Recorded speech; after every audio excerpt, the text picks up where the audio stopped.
When we arrived at my mother-in-law's house, she was in the yard. Unable to contain his excitement, my son Joshua ran straight to his grandma, Kathy, shouting loudly. Grandma. Joshua had finally achieved his long-awaited dream. Oh, Joshua! You made it! Welcome, both of you! Kathy removed her dirt-stained gardening gloves and hugged Joshua tightly. Her expression was softer and warmer than any I had ever seen. It's been a while. It's been a long time, Kathy, I added. It had been 7 years since we last saw each other, and I felt a little happy to be here. Although there wasn't anything in particular I wanted to talk about, conversations naturally began to flow. Grandma, what were you doing? I was cleaning up the garden. I wanted to make it look nice before you all arrived. Whether it was because of that effort or her regular maintenance, the garden was beautifully kept, with a serene atmosphere that seemed to reflect Kathy's personality. A few flowers were also planted in a small flower bed. Now that Joshua is here, let's get some tea ready. Come on, let's go inside with Grandma. With that, she took Joshua's hand. It was truly a heartwarming moment. Mom, about that thing we discussed. At this point, my husband Henry brought up something in a rather ominous tone. I understand. I was wondering what they were talking about when I noticed that something was wrong with Joshua. The huge smile he had just moments ago had disappeared, and his face had turned pale. What's wrong? Then Joshua said something completely unexpected. We need to call the police. Grandma. Hello, Martha? It was a phone call from my mother-in-law, Kathy, who lives far away. My relationship with Kathy is very good, so I'm always happy to chat with her, no matter the topic. Hello, Kathy. Good afternoon. Good afternoon. How is everyone doing? By everyone, she meant me, my husband Henry, and our son Joshua. Joshua is currently in 1st grade. Since he's at school, I couldn't put him on the phone, but he's growing up healthy and strong. As for Henry and me, there's not much to report these days. In the past, I struggled a lot because Henry often attracted strange types, so-called stalkers, but we've overcome that obstacle and are now living peacefully. Yes, we're doing well, thank you. That's good to hear. By the way, is Joshua there? Unfortunately, he's at school. Of course, it's the middle of a weekday. The last time Kathy and Joshua saw each other was 7 years ago. In other words, they haven't faced each other since Joshua was born. Kathy last saw him as a newborn, and Joshua doesn't even have a memory of meeting her. There are several reasons for this, but the main one is the physical distance between us. From our home to Kathy's house, we have to take a flight.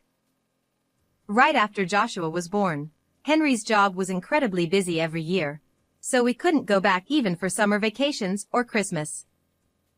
To make matters worse, the pandemic that has been raging these past few years made it difficult to travel, so we completely missed the timing. However, now that things are beginning to settle down, Henry and I had been talking about visiting this summer. Speaking of which, about this summer vacation. Will you be able to come? Yes, that's our plan. I finally get to see Joshua. I'm really looking forward to it. I got a call from your mother today. I shared with Henry and our son that evening, including the news about our upcoming visit. It's already been 7 years. Time flies. I get to meet Grandma? Joshua was a grandma's boy. It's strange considering they hadn't even met properly, but Joshua was very attached to Kathy. Kathy was gentle and kind, something that came through clearly even over the phone or video calls. Sadly, Joshua's grandfather, Kathy's husband, passed away before Joshua was born, so he never got to see his grandson. At the time, we had suggested that Kathy move in with us, but she politely declined, saying she preferred being on her own and didn't want to intrude on our time as a couple. This continued even after Joshua was born. Knowing he would finally get to meet his grandmother, Joshua was overjoyed. Then I'll make sure to request my time off in advance this year. Yes, please. At that moment, I noticed something. Joshua was staring intently at nothing in particular. He's doing it again. For some reason, Joshua seems to be able to see things that shouldn't be visible, what you might call a sixth sense or psychic ability. At first, neither Henry nor I took it seriously. We thought it was just the kind of story a child of his age would make up. But as time went on, it became clear he wasn't lying, and we eventually accepted it. Joshua's reactions vary depending on what he sees. He's quiet this time, but when he sees something frightening, he sometimes bursts into tears or becomes too scared to move. Whatever Joshua was seeing now didn't seem to be terrifying. He just stared into the void, as if listening to something. "Joshua?" When I called out to him, Joshua turned to me as if nothing had happened. It's okay. Henry and I weren't sure how to respond to that. Since then, Joshua frequently started staring at the same spot in the house without saying anything and then quietly walking away. I found it unsettling and decided to discuss it with Henry. But he hasn't been crying or anything like he usually does, right? That's true, but when he stands in the same spot for days on end, it makes you wonder. Yeah, but what can we do about it? Do you think anything would change if we talked to him? It's better than doing nothing. He might be going through something difficult. You're right. I'll talk to him before we go back to Mom's. Thank you. Henry did talk to Joshua, but all Joshua would say was, "I'm okay." We didn't know what he meant by that, and time just kept passing by without any answers. Then, summer vacation arrived. For Joshua, everything, from flying on a plane to meeting his grandmother, was a first-time experience. As soon as he sat in his airplane seat, his eyes sparkled with excitement, and he eagerly waited for the moment of takeoff. Soon, the captain made an announcement, and the moment finally arrived. Joshua could feel the weight of his body increasing as the plane slowly lifted off the ground, and he was absolutely thrilled. Are we flying? He asked me with quiet excitement, and I found his expression utterly adorable. Yes. Look out the window.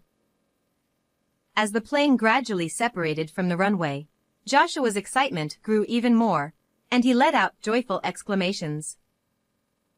After about an hour and a half, we safely arrived at our destination airport. Then, after another 30 minutes of driving, we finally reached Kathy's house.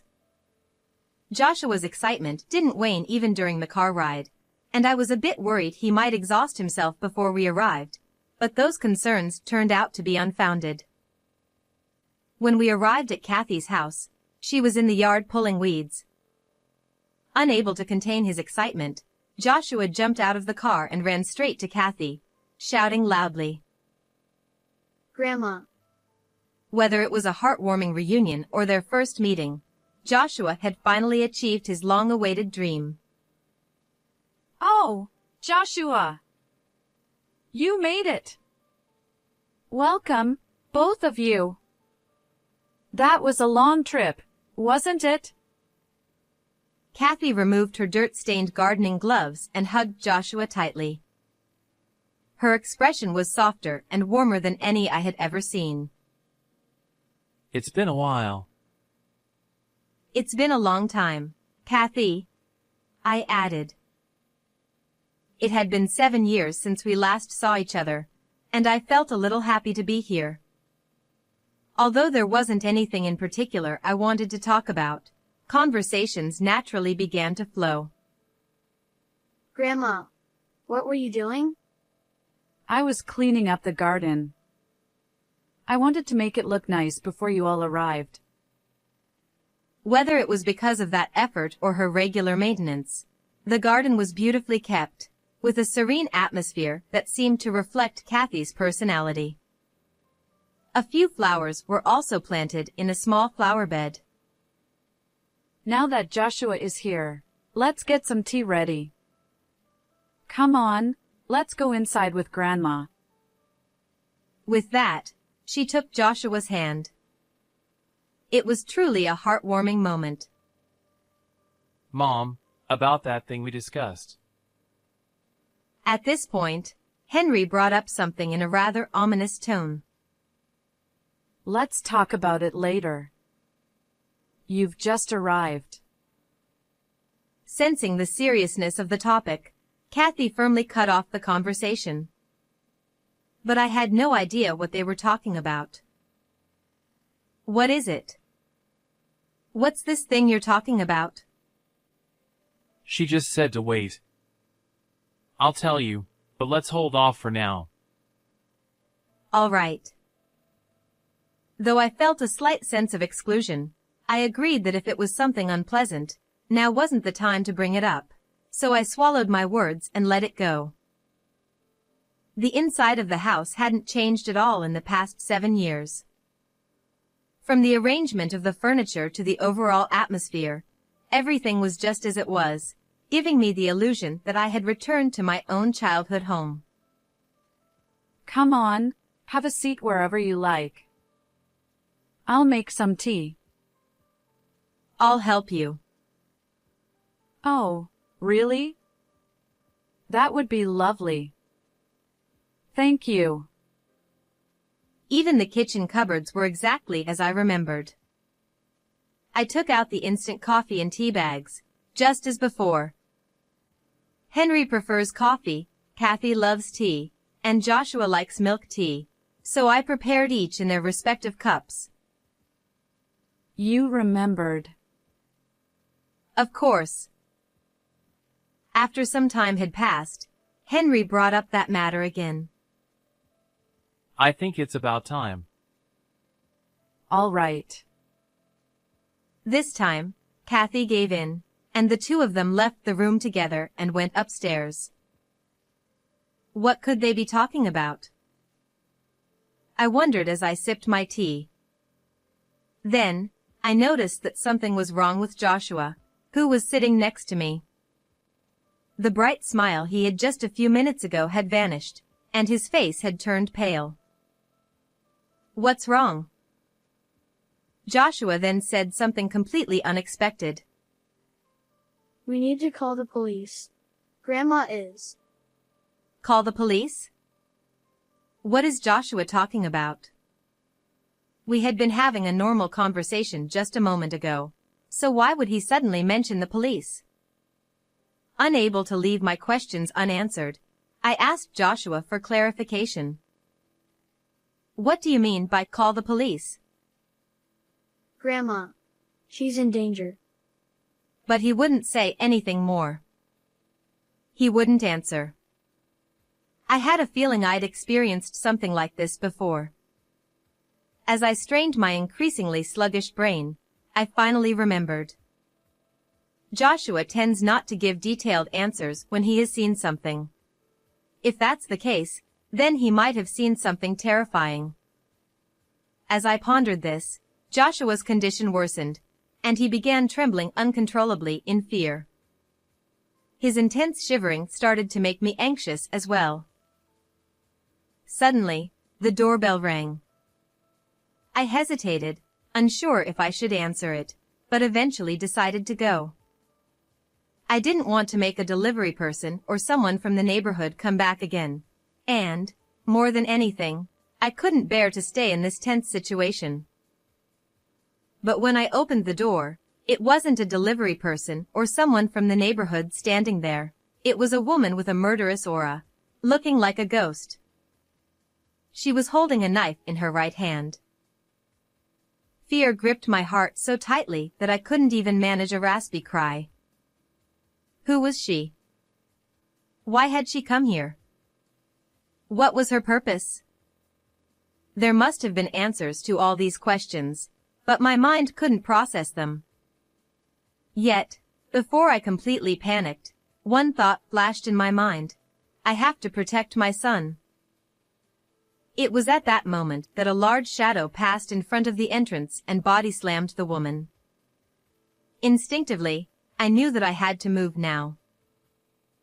I turned around to rush to Joshua, only to see Kathy holding him tightly, his face pale with fear. A brief wave of relief washed over me as I turned my attention back to the entrance. There, I saw Henry struggling with the woman. What is going on? I'm sorry, Martha! I'll explain later. Mom, take Joshua somewhere safe. Without a word, Kathy swiftly left through the back door with Joshua in tow. Let go of me! Henry! My mind refused to comprehend the chaos unfolding before me, leaving me unable to make sense of what was happening. Who is she? As I voiced the question, a bad feeling crept over me. It wasn't just a feeling, but more of a realization, one that I knew couldn't be good. This woman was likely one of the many stalkers who had fixated on Henry.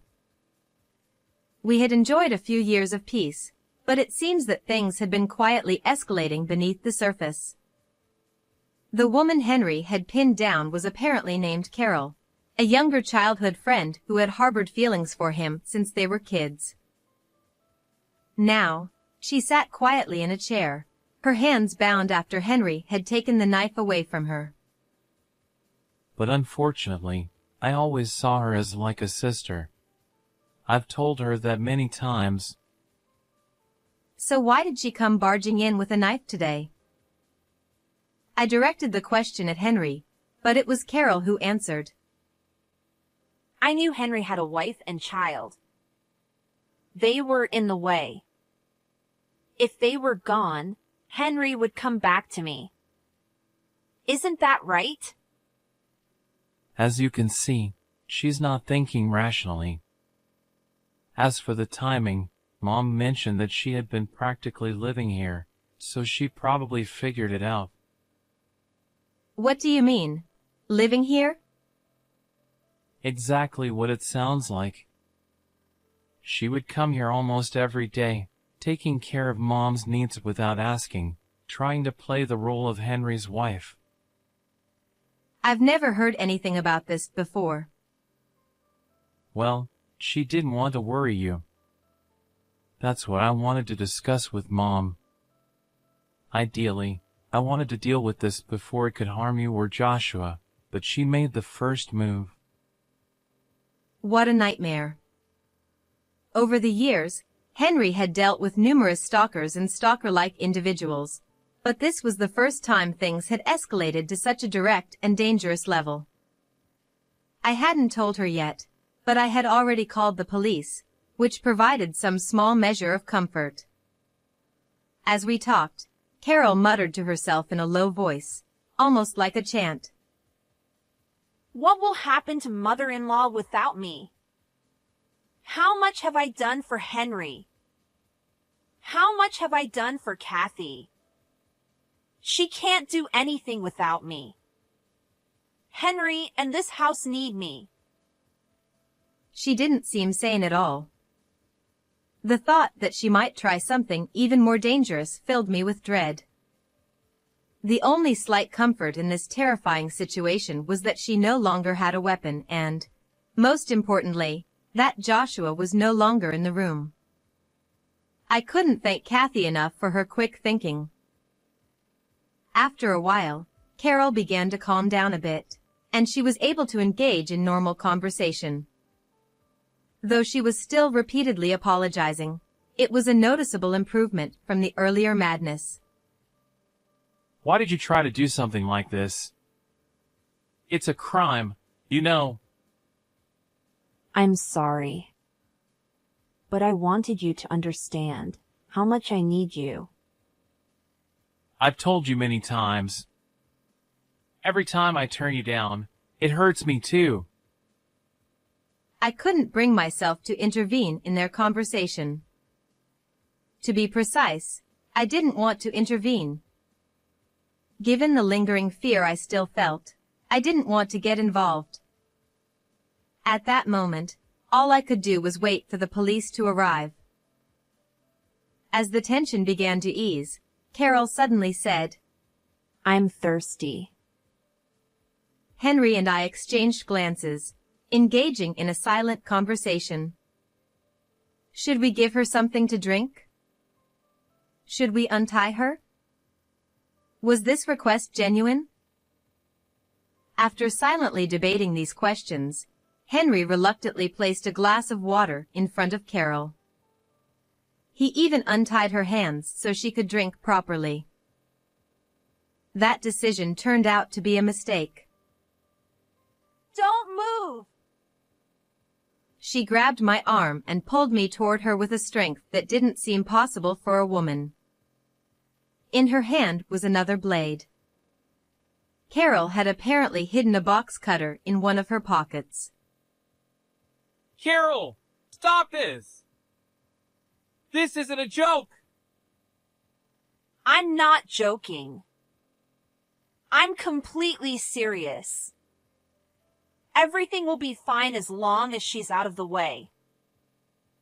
I was taken hostage in a scenario straight out of a crime drama.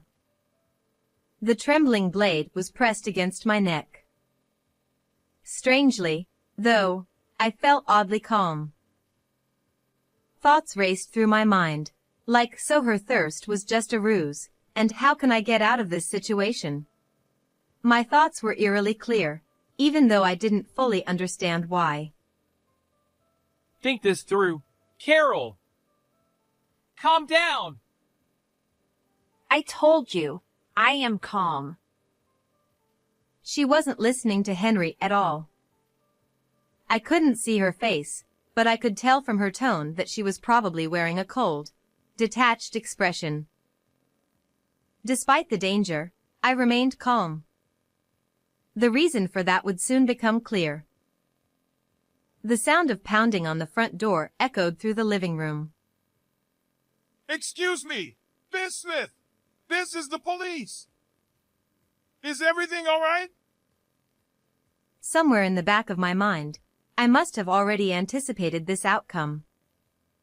After all, it was I who had called the police. Carol, no longer able to remain calm, dropped the box cutter she was holding and tried to flee. But Henry didn't miss the opportunity.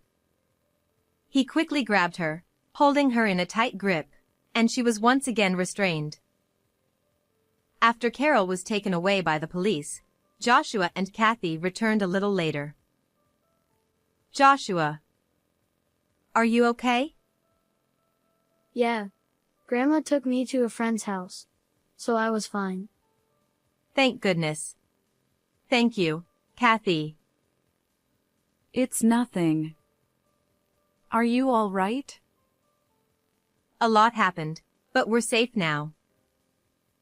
I was worried.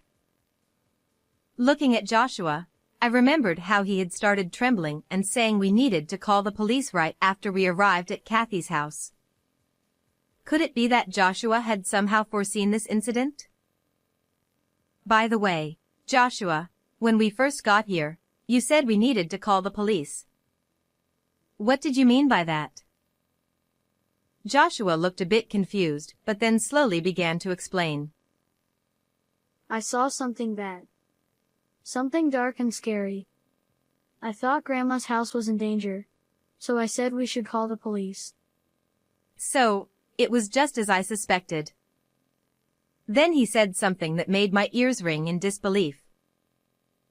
Grandpa told me, too. Grandpa. Of course, Joshua knew about his grandfather, but he had never met him. So what did he mean by he told me? Both Henry and I couldn't hide our confusion, but Kathy, who seemed to have understood something, nodded knowingly. Joshua, can you see things too? Yeah. Can't everyone else see them? No, Grandma, Dad, and Mom can't see them. Joshua, you're special. What do you mean by that? My husband could see things too. You know, spirits. He used to talk about it all the time. It seems that Joshua's grandfather had a sixth sense, and it was passed down to Joshua through what appears to be a form of genetic inheritance. There are different kinds of psychic abilities, but my husband often talked about the future. Things that were going to happen. The thing that surprised me the most was when he talked about Joshua. She paused before continuing. Kathy. He talked about Joshua, who wasn't even conceived yet, almost like a prophecy. For example, he knew our grandchild would be a boy before he was born. At the time, I had no way to confirm it, but now I realize that everything he said was true. I see. I had heard stories about my father-in-law, but this was the first time I'd heard this. Kathy said it was because no one would have believed it if I had talked about it. And she was probably right. I'm not sure I would have believed it back then. But now, things were different. I was convinced that Joshua had indeed inherited his grandfather's abilities. Now that I think about it, Carol only started coming around after he passed away. She must have known she couldn't come near us while he was alive because he would have seen right through her. That makes sense. She must have been afraid that her actions would be exposed. Although it's just speculation, it seems to fit the situation perfectly. Grandpa was here at home. He kept saying, "Be careful." I see. So that's why Joshua was staring off into space at our house. That's why he kept saying, "I'm okay." I was deeply impressed by the unique abilities of my son and father-in-law. But more than anything, I was incredibly relieved that we had come through this ordeal unscathed. All right, let's sit down and have that tea again. Joshua, would you like to help this time? Yeah, sure. Just a short while ago, there had been a terrible confrontation in the living room. But now, a peaceful atmosphere had returned. I wasn't quite ready to fully adjust to the change, but I did feel safe. The tea probably helped with that. Mom, I've been thinking. What is it? Henry brought up something suddenly. I felt a sense of déjà vu and unconsciously braced myself. Would you reconsider and come live with us? My wariness turned out to be unnecessary. There was no need to be on guard with this topic. Given what had just happened, I understood Henry's concern, and I was actually in favor of the idea myself. So, I decided to offer a little support. It would give us all peace of mind. For you and for us, Kathy. There was always the possibility that Carol could fall back into madness and attack again. We didn't know how long the law would keep her restrained, but having Kathy live with us would be a sure way to keep her safe. I was speaking for myself, but I also knew that Joshua would be thrilled to live with his beloved grandmother. Joshua would be really happy too. In a way, that was the final nudge. Well, I don't want to cause any more worry, so if everyone is okay with it, I'll accept your offer. It looks like Carol's case is going to be handled as a criminal matter. Really? He told me that as soon as he came home. I wasn't indifferent, but I didn't have much more to say about it. As long as we never had to face her again, that was enough for me. Some time had passed since that incident. Dad, welcome home. Welcome back. I'm home. We're living a very peaceful and happy life now. My relationship with my mother-in-law, Kathy, which was already good, has become even stronger, and now we've found shared hobbies that we enjoy doing together. However, I can't compete with my son. Whenever Joshua is home, Kathy is completely devoted to him, always taking care of him. At first, I worried about whether we were imposing on her, but after seeing how the two of them interact, that worry faded away. Joshua is always smiling when he's with Kathy, and just watching them together brings a smile to my face as well. Seeing the bond between grandmother and grandson, Henry and I felt deep relief, knowing that our decision was the right one. It was a wonderful choice that brought happiness to all four of us. I'm confident that our family will continue to live happily, supporting each other along the way. How did you like this story? Don't forget to subscribe to the channel. See you in the next video.